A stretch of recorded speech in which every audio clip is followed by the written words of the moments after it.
사랑하는 나누가지 여러분, 반갑습니다. 말씀으로 시작하는 목요일 아침입니다. 오늘 말씀은 제사장 옷을 제작하는 말씀이죠. 동일한 지시의 말씀이 출애굽기 28장 1절부터 43절에 설명되어 있습니다.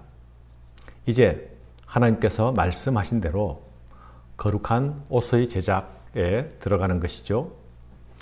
오늘 이 말씀에서 반복적으로 나타나는 것이 여호와께서 모세에게 명령하신 대로 하였더라는 말씀입니다. 이것은 사람의 창작품이 아닌 하나님이 주신 설계도를 따라 제작되어지는 것입니다. 금송아지는 사람의 상상대로 만든 창작품이었습니다. 그러나 제사장의 옷은 하나님이 말씀하신 대로 철저하게 완전한 순종을 통해서 제작됩니다. 이 완전한 순종이 없이는 절대 거룩함에 이를 수 없습니다.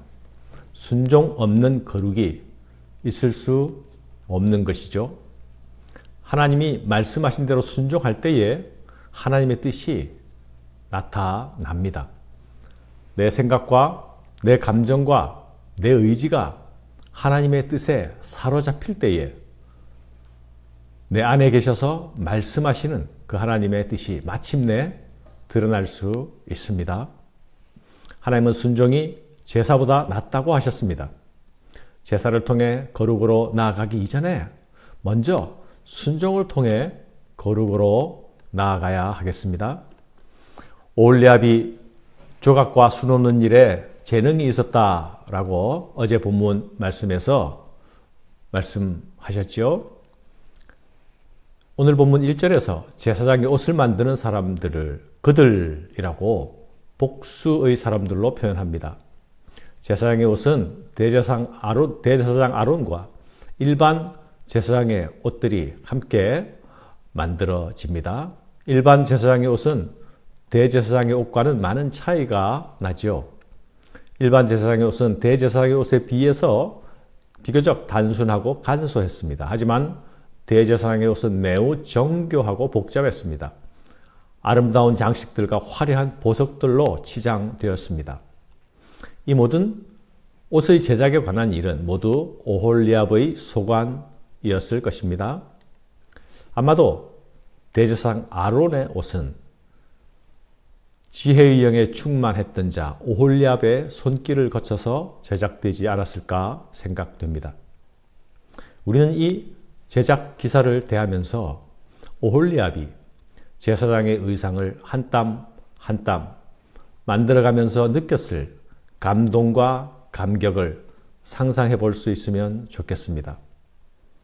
하나님이 말씀하신 대로의 디자인을 따라서 기쁘게 자원하는 마음으로 참여하는 그 재능의 손길 위에 하나님의 지혜의 영이 부어지게 될 때에 그의 손은 결코 능숙한 장인의 솜씨 그 이상의 것을 맛보는 손이 되었을 것입니다.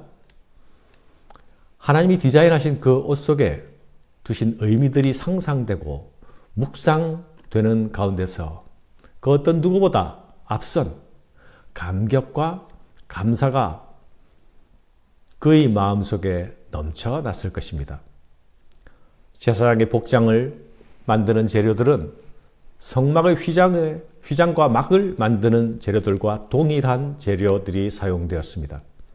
대제사장의 복장은 밖으로 드러나는 옷일수록 더욱 비싸고 화려하고 웅장했습니다.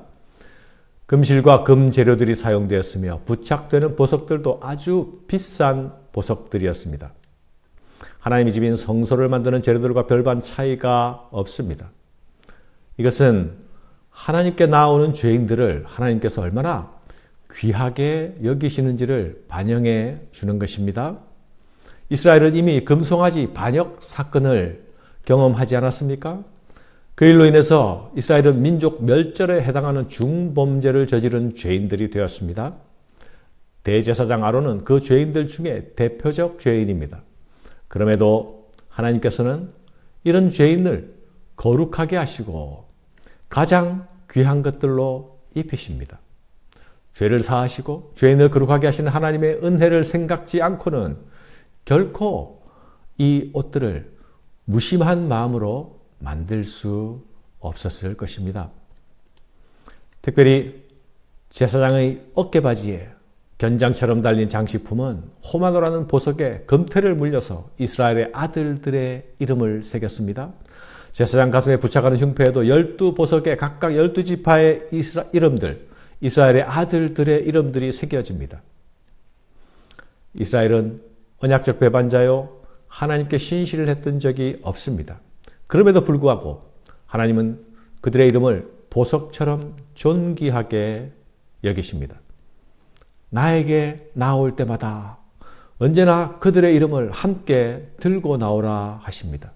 잊지 말고 그들을 가슴에 품고 나아오라 하시는 것입니다. 하나님께 나아감을 용납받는 이 은혜는 대제사장 혼자만이 누릴 은혜가 아닙니다. 하나님이 지명하여 부르시고 사랑하시기로 작정하신 모든 생명들이 함께 누려야 할 은혜입니다. 바로 예수 그리스도 안에서 은혜의 보좌로 담대히 나아갈 수 있는 담력을 얻게 된 우리와 같은 죄인들에게 베푸시는 은혜인 것입니다. 사랑하는 여러분, 하나님은 우리와의 사귐을 위해 성소를 만들게 하시고 거룩하신 하나님께 죄인들이 나아갈 수 있는 길을 열어주셨습니다. 제사장은 하나님과 사람 사이에 선 중보자입니다. 예수 그리스도는 우리의 중보자가 되셔서 하나님께 나아가는 그 길을 열어주셨습니다. 자기 몸으로 열어주셨습니다. 이제 새 언약의 성도들은 왕같은 제사장이라 칭함을 받게 되었습니다. 우리가 그리스도 안에서 하나님께 나아감을 용납받게 되었을 뿐 아니라 우리 자신이 누군가를 나의 가슴에 품고 중보자가 되어서 나아갈 수 있게 된 것입니다. 내가 나 자신이 하나님께 나아갈 수 있게 된 것이 놀라운 하나님의 은혜인 것을 깨닫고 기억한다면 나 또한 이 은혜를 필요로 하는 자들을 기억하며 품을 수 있어야 하겠습니다. 하나님께서 그리스도 안에서 나의 이름들을 기억하시고 보석처럼 존귀한 자로 대하시는 것은 우리 하나님이 언제나 은혜 베푸시기 위해서 기다리시는 하나님이라는 것입니다. 이제 그 은혜가 무엇인지 아는 그 은혜의 깨달음과 은혜의 감격이 있는 자들은 모두 이 은혜의 마음이 누군가에게 전달되고 누군가에게 깨달아지는 그 일에 내가 드려질 수 있어야 하겠습니다. 새 언약의 백성들로 이루어진 교회는 세상을 위한 방주입니다. 구원의 방주입니다. 죄로 인해 심판의 길 외에는 답이 없는 세상을 향해서 은혜 베푸시기 원하시는 하나님의 마음을 드러내고 선전하는 전달자가 되어야 하겠습니다. 내 두 어깨에 그들의 이름을 새기고 나의 가슴에 그들의 이름을 새겨야 하겠습니다. 우리는 우리의 대제사장 되신 예수 그리스도 안에서 태어난 하나님 나라의 제사장들입니다. 예수 그리스도로 옷 입고 하나님께 거룩하고 존귀한 자로 받아들여진 은혜를 입었습니다.